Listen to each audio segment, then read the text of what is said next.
નવસારી જિલ્લામાં તાપમાનનો પારો 41 ડિગ્રી પહોંચતા લોકો ગરમીમાં શેકાઈ રહ્યા છે, ત્યારે સ્ટેશન રોડ પર માનવતાનું ઉત્કૃષ્ટ ઉદાહરણ તે જોવા મળ્યું। નાસ્તાના વ્યવસાય સાથે સંકળાયેલા વિશાલ બારોટ નામના યુવાને 12 થી 16 મે દરમિયાન સવારે 9 થી બપોરના 2 વાગ્યા સુધી રાહદારીઓ અને મુસાફરો માટે નિઃશુલ્ક ખમણ અને છાશનું વિતરણનું ભગીરથ કાર્ય ઉપાડ્યું છે। દરરોજ અંદાજે 100 કિલો ખમણ અને ઠંડી છાશ પીરસી અને તેઓ 500 થી વધુ લોકોની જઠરાગ્નિ ઠારી રહ્યા છે।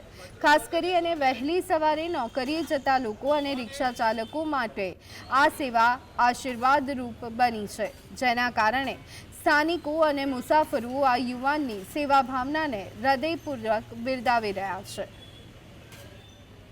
ફાધરે એવું વિચાર્યું કર્યું કે આપણે ખમણ છાશ સાથે ખમણનો પણ વિતરણ કરીએ। અહીંયા સ્ટેશન વિસ્તારમાં ઘણા શ્રમિક લોકો હોય કે ભાઈ ઠંડક છાશ પછી ઠંડક પણ મળે, ખમણ ખાવાથી થોડુંક રાહત મળે, એ માટે આ વખતે એવું વિચાર્યું ખમણ ને છાશનું વિતરણ અમે કરી।